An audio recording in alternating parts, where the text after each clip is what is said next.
Welcome to this deep dive into the world of personal development. Today, we're going to be looking at Anthony Robbins' Awaken the Giant Within. Oh, yeah. It's a classic. Yeah, it's a guide to, taking control of your life. Mastering your emotions, beliefs, actions, all that, so you can achieve your goals. We're going to try to extract some key insights from it. Actionable strategies. Actionable, yeah. See how we can apply these principles, to your own life. Cool. Sounds good. So Robbins starts off with this big idea. Our decisions, not our conditions, determine our destiny. And he tells the story of Ed Roberts, who was in a car accident at 14, became a quadriplegic.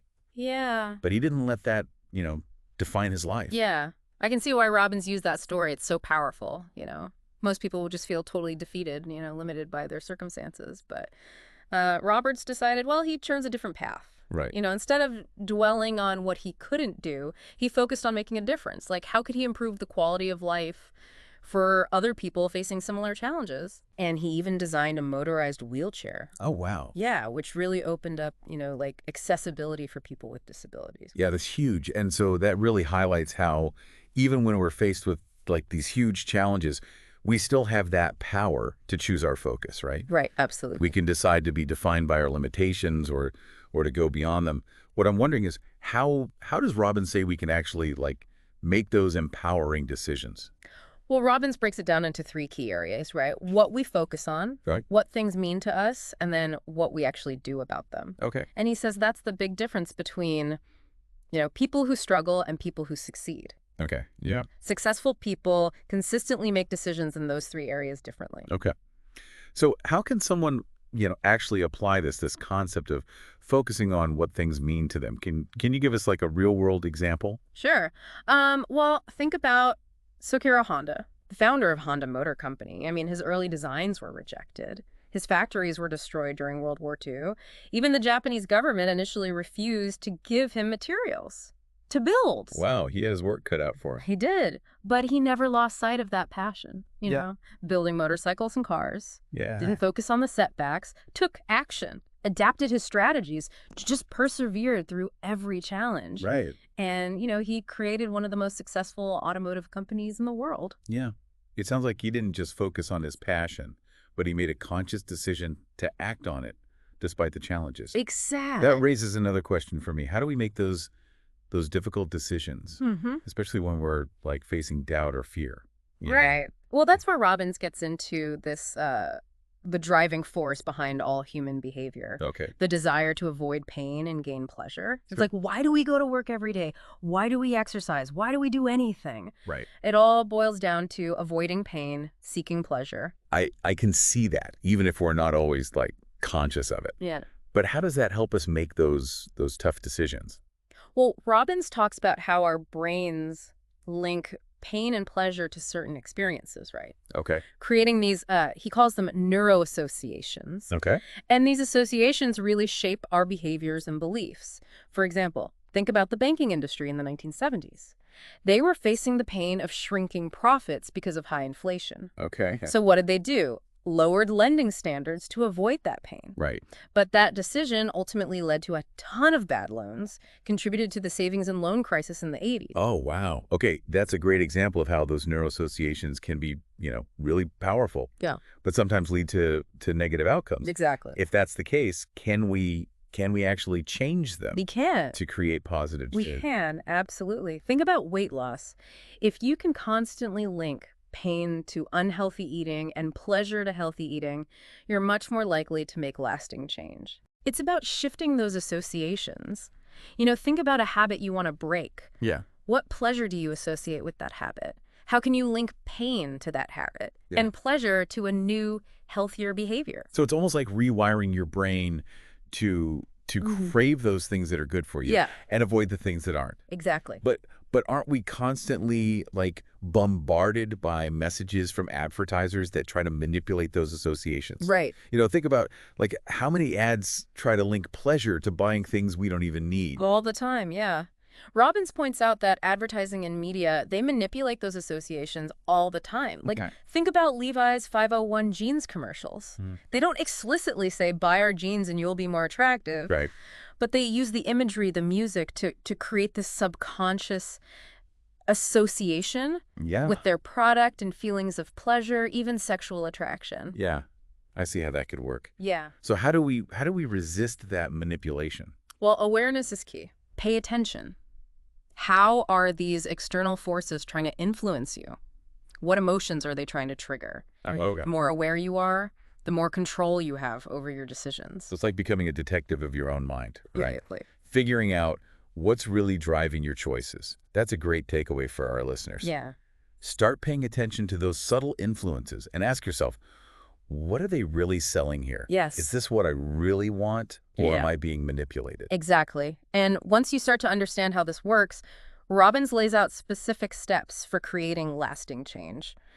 First, become aware of that power, pain, and pleasure over your decisions. Okay. Second, consciously link pain to those negative patterns you want to break Mm. and pleasure to those behaviors you desire. Right. And finally, reinforce those new associations through repetition and emotional intensity. It sounds like you're building a new mental habit. Yeah. You got to practice it to make it stick. Yeah.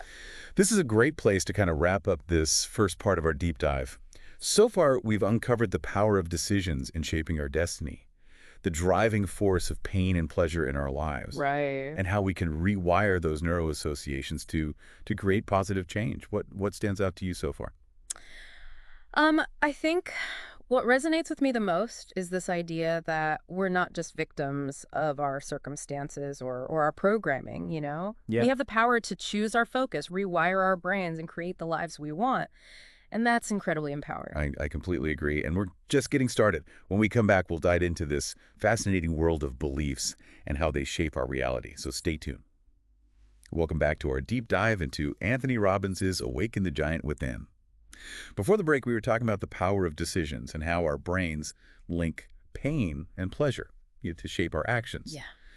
Now I'm really interested in this next section, the power of beliefs and how they can shape our reality. What exactly does Robbins say about this?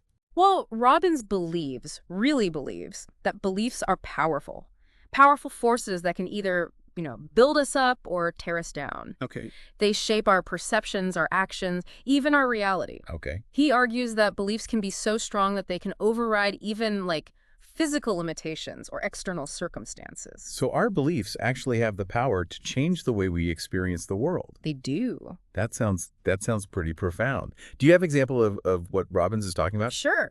He uses the story of Marva Collins, a teacher who started a school in Chicago for underprivileged kids. Okay. These were kids who had been labeled as unteachable by the public school system, but she believed in their potential. Right. Even when no one else did. She challenged them with, classic literature, material that other people thought was just way beyond their reach. Wow. And guess what? Her students thrived, they defied all expectations, and they achieved remarkable academic success. That's amazing. It really shows how transformative our beliefs can be. Not just for ourselves, but for others as well. If we believe in someone's potential, we can help them reach heights they never thought possible. But does Robbins only talk about beliefs in terms of, personal success? No, not at all. He even goes so far as to say that beliefs can impact our physical health. Oh, wow. Yeah, he talks about this emerging field, what is it called? Psychoneuroimmunology, which studies the mind-body connection. Okay. Yeah. And it turns out that our beliefs can influence our immune system, our stress response, even how our bodies react to medication. That's pretty mind-blowing. It's not just about positive thinking, in some abstract sense, there's a real physiological impact. Absolutely, there is. And Robbins, to illustrate this point, he shares some pretty startling examples. Did you know that there are cases of patients with multiple personalities whose physical symptoms, even their eye color, change depending on which personality is dominant? Wow. That's wild. Yeah. It really shows how intertwined our minds and bodies really are. Yeah.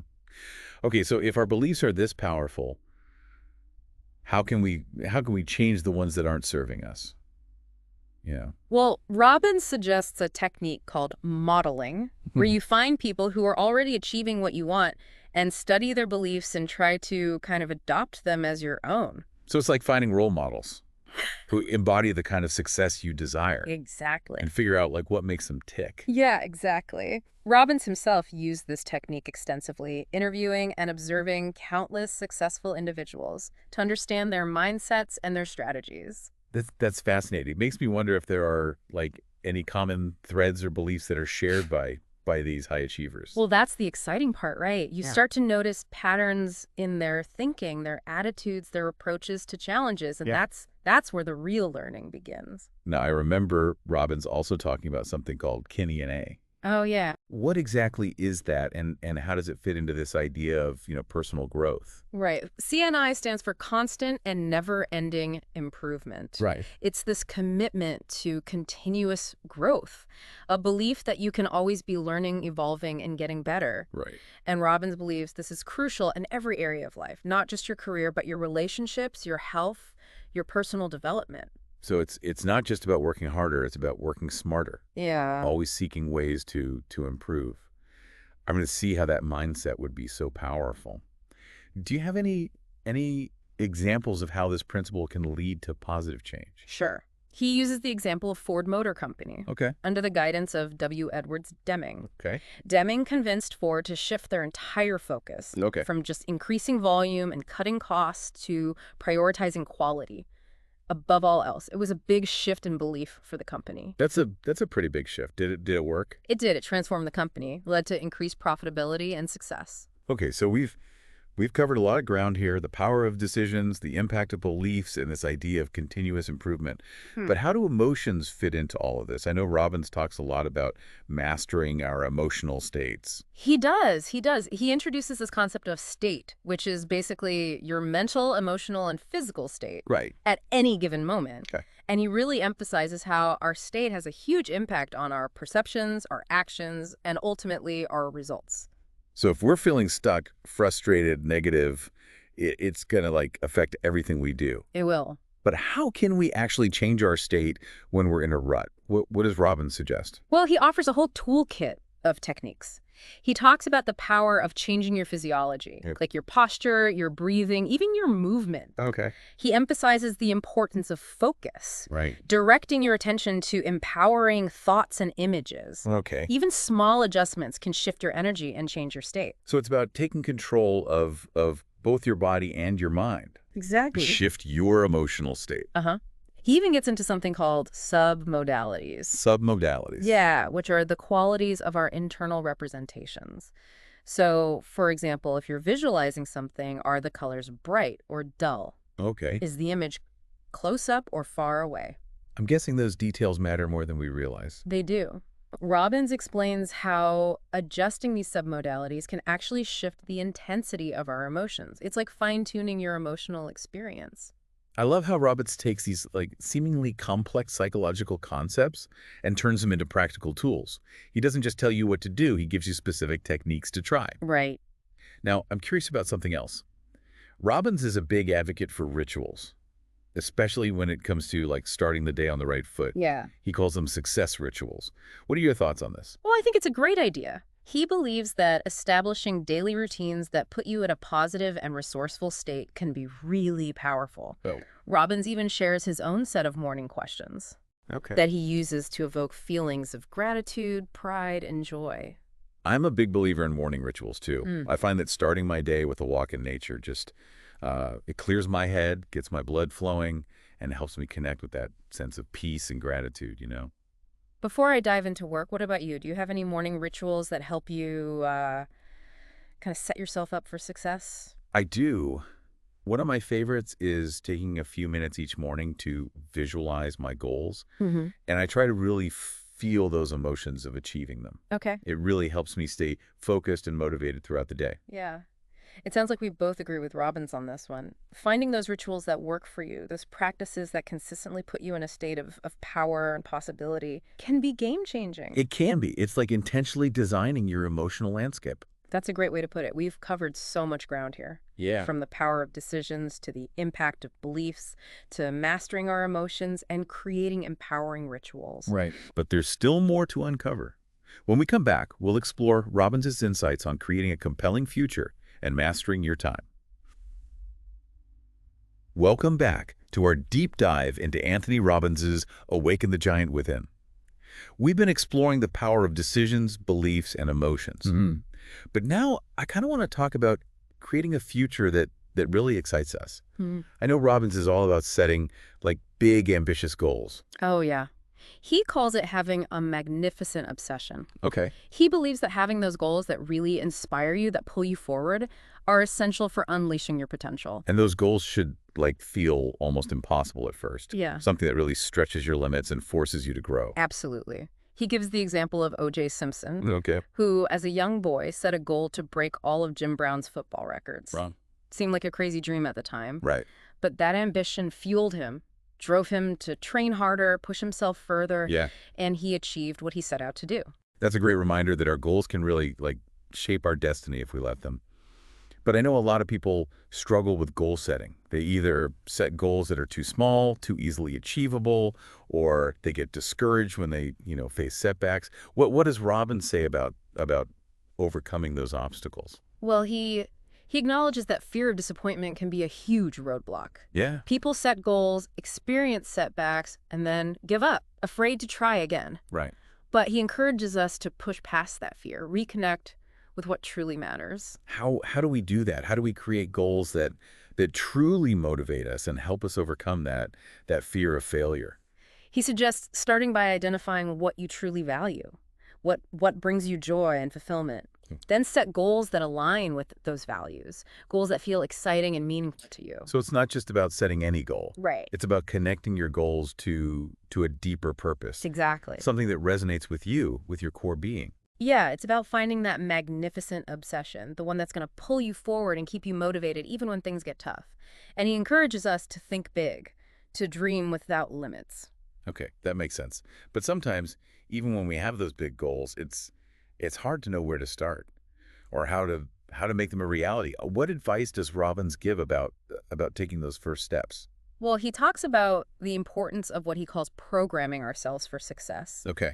This means reinforcing those goals in our minds, making them feel so real, so achievable that our nervous system gets on board. So it's almost like you're creating a mental blueprint for success. Yeah. Conditioning our minds to believe it's not only possible, but it's going to happen. Are there any specific strategies he recommends for doing this? Yeah. He suggests identifying potential roadblocks up front. Okay. He talks about making commitments to people who will hold you accountable. Okay, yeah. And using visualization techniques to repeatedly experience the emotions of achieving your goals. Those are great tips. It's like you're creating a support system for your goals. Yeah. And using the power of your imagination to bring them to life. Okay, let's shift gears a bit and talk about time management. I know Robbins dedicates a whole chapter to mastering time, mastering our lives. Why do you think he places so much emphasis on this? Well, he starts by pointing out that one of the biggest sources of stress is that feeling like we just don't have enough time. Right. We're constantly rushing, always behind. Well, I think we can all relate to that. But isn't time like a fixed commodity? Yeah. I mean, we all have the same 24 hours in a day.